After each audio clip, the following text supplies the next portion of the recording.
Arrestation du leader indépendantiste biafrais Nnamdi Kanu. Il a été ramené au Nigeria où il a comparu ce mardi, mettant fin à 4 années de cavale.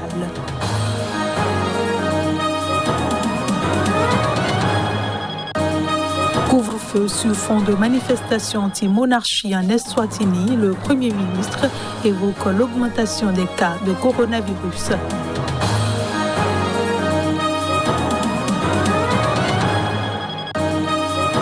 Et puis en Somalie, la présidentielle est fixée pour le 10 octobre prochain, un scrutin dont le report avait provoqué ces derniers mois l'une des pires crises politiques dans le pays.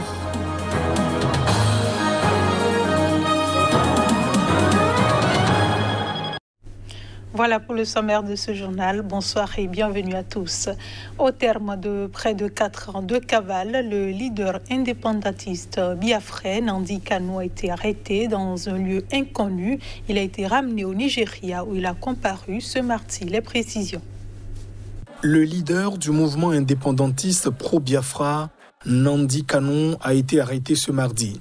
La nouvelle de son arrestation a été annoncée par les autorités nigérianes. Un avocat de Nnamdi Kanu a confirmé son interpellation. Il a été appréhendé dimanche et ramené au Nigeria selon le procureur général du pays.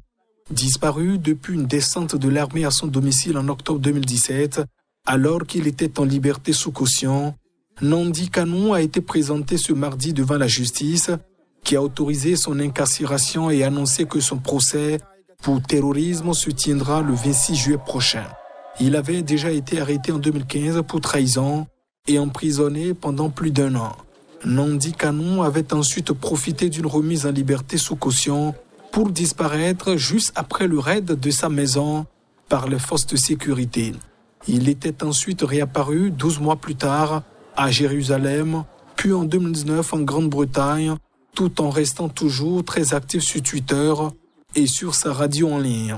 J'ai fui le Nigeria pour sauver ma vie, a-t-il déclaré ce mardi devant la cour de justice d'Abuja, qu'il a entendu en l'absence de son avocat.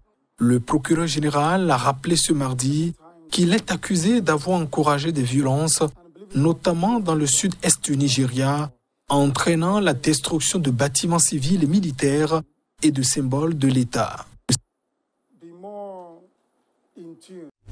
Je le disais en titre, le Premier ministre par intérim d'Eswatini a déclaré l'introduction d'un couvre-feu du crépuscule à l'aube, invoquant l'augmentation des cas de coronavirus. Cette mesure intervient après le déploiement de soldats pour réprimer les manifestations pour la démocratie. Les partis politiques sont légalement interdits, mais ces dernières semaines ont été marquées par de violentes manifestations anti-monarchie, dont certaines parties de l'Eswatini, l'opposition faisant état de dizaines de blessés. Les événements de ces derniers jours ont été assez alarmants et contrariants, a déclaré le Premier ministre dans un communiqué. Nous avons été témoins de violences dans plusieurs parties du pays, perpétrées par une foule incontrôlable, avec des personnes attaquées et des biens détruits. Le gouvernement a néanmoins invoqué la hausse des cas de contamination par le coronavirus pour imposer un couvre-feu de 18 heures local à 5 heures. Afin de minimiser les déplacements inutiles et d'assurer la sûreté et la sécurité des Awatini et de ses résidents, le gouvernement a pris la décision d'instaurer un couvre-feu entre 18h et 5h du matin avec effet immédiat. Des témoins dans les 2 principales villes, Manzini et Mbabane, ont rapporté avoir vu des soldats patrouiller dans les rues où les manifestants avaient brûlé des pneus et caillassé des voitures. Plus de 250 manifestants ont été blessés par balles, par des fractures et des chocs selon le secrétaire général du Front démocratique uni du Swaziland. Le Parti communiste a estimé dans un communiqué que le royaume était à un moment crucial dans la longue lutte pour se débarrasser de la monarchie autocratique. Couronné en 1986 à l'âge de 18 ans, Mswati III, qui a 15 femmes et plus de 25 enfants, est décrié pour sa poigne de fer, ses frasques et son train de vie fastueux dans un pays dont les 2 tiers de la population vit sous le seuil de pauvreté. La Somalie a fixé mardi au 10 octobre prochain l'élection de son président, un scrutin dont le report avait provoqué ces derniers mois l'une des pires crises politiques récentes dans cet État instable de la Corne de l'Afrique. Reportage. À l'issue de 2 jours de négociations entre les dirigeants politiques somaliens, le bureau du Premier ministre Mohamed Hussein Roble a publié sur Twitter le calendrier détaillé de ces élections indirectes très attendues dans le pays. La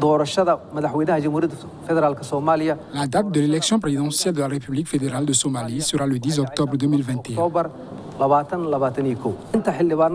La cérémonie de prestation de serment des nouveaux membres du Parlement et l'élection des présidents des 2 chambres auront lieu en septembre 2021 comme prévu. Mi-avril, la prolongation pour 2 ans du mandat du président Mohamed Abdoulaye Mohamed dit Farmajo, qui avait expiré le 8 février, avait mené à de violents affrontements à Mogadiscio, menaçant la fragile équilibre sécuritaire de ce pays meurtri par le souvenir de la guerre civile. Début mai, dans un geste d'apaisement, Farmajo a finalement chargé Robles d'organiser des élections dans les meilleurs délais. 1 mois plus tard, évoquant un jour historique, le gouvernement avait annoncé, après consultation avec les leaders des régions de cet État fédéral, la tenue 60 jours plus tard des élections. Elles démarreront donc le 25 juillet avec les élections au Sénat, puis se poursuivront par celles de la Chambre basse, la Chambre du peuple, entre le 10 août et le 10 septembre. Selon le complexe système électoral somalien, des délégués spéciaux investis par une myriade de clans et de sous-clans choisissent les parlementaires qui eux-mêmes désignent le président. Les parlementaires se réuniront pour élire le chef de l'État le 10 octobre. La Somalie n'a pas tenu d'élection directe et universelle depuis 1969, année où le dictateur Siad Barre a pris le pouvoir par la force.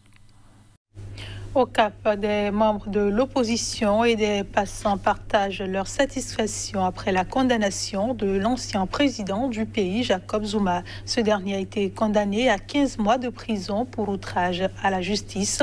On les suit.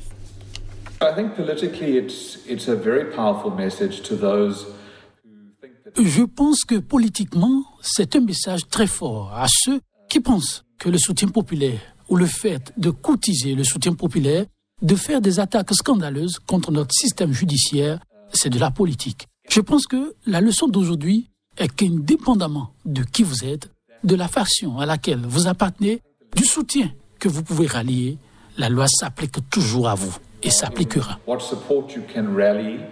The law still applies to you. Even when the democratic institutions failed the people, the constitutional court was the backstop. Même lorsque les institutions démocratiques ont failli à leurs obligations envers le peuple, la Cour constitutionnelle a servi de filet de sécurité. Et je pense que tant qu'il y aura un système judiciaire indépendant et un état de droit en Afrique du Sud, les citoyens pourront dormir plus facilement la nuit en sachant que leurs droits sont protégés et que le pays est à l'abri des politiciens qui veulent abuser de leur pouvoir pour de mauvaises raisons.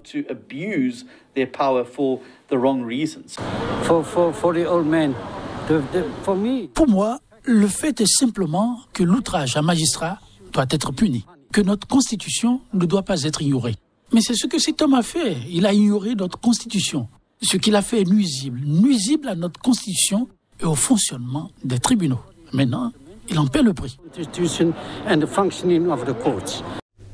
Le Balai citoyen, mouvement de la société civile au Burkina Faso, a déposé plainte mardi contre le gouvernement pour non-assistance à personnes en danger. Les accusations remontent à l'attaque de Solane, ayant fait au moins 132 morts début juin. La précision. Le Balai citoyen a déposé sa plainte auprès du procureur du Faso, près le tribunal de grande instance de Ouagadougou, évoquant la situation sécuritaire préoccupante dans notre pays, selon un communiqué transmis à l'AFP. Le mouvement met plus particulièrement en avant l'attaque de Solan. Dans la nuit du 4 au 5 juin, des hommes armés, dont des jeunes âgés de 12 à 14 ans, selon les autorités, ont attaqué ce village du nord-est, tuant au moins 132 personnes, selon le gouvernement, 160 selon des sources locales. Ce massacre, qui a provoqué une vive émotion, constitue l'attaque la plus meurtrière au Burkina Faso depuis le début des violences djihadistes en 2015. La non-intervention du détachement militaire basé à Seba, 15 km de Solan, et la durée de l'attaque, qui a été d'environ 4 heures de temps, ont poussé le Balai citoyen à formuler cette plainte, a affirmé le mouvement en pointe lors de l'insurrection populaire qui entraîna la chute de l'ex-président Blaise Compaoré en octobre 2014, après 27 ans de pouvoir. Ce massacre constitue le symbole de l'incapacité notoire, voire de l'insouciance du gouvernement à protéger la population contre le péril terroriste, selon le Balai citoyen, qui estime que le pouvoir du président Roch-Marc Christian Kaboré a consciemment fait le choix d'abandonner la population à leur triste sort. Face à cette trahison d'un gouvernement insouciant aux appels au secours de populations en détresse qu'il a l'obligation de protéger en tout temps et en tout lieu, le Balai citoyen a demandé à la justice d'en tirer toutes les conséquences de droit. Le Burkina Faso est confronté depuis 2015 à des attaques de plus en plus fréquentes et meurtrières de groupes djihadistes. Ces attaques ont fait environ 1500 morts et contraint près de 1,5 million de personnes à fuir leur foyer. Avancée sociétale majeure pour les uns, passage en force pour les autres. Le Parlement français a adopté mardi un projet de loi ouvrant la procréation médicalement assistée à toutes les femmes, épilogue de 2 années de travaux émaillés d'affrontements. L'extension de la PMA aux couples de femmes et aux femmes célibataires, promesse de campagne du président Emmanuel Macron, est attendue depuis des années en France par les associations LGBT notamment, et a été combattue par certains mouvements conservateurs. Au terme de près de 2 ans de débats parlementaires, la loi a été validée par 326 voix contre, 115 et 42 abstentions. Par-delà les clivages partisans, le gouvernement table sur de premiers parcours de PMA dès la fin de l'été de premiers enfants conçus, ainsi avant fin 2021.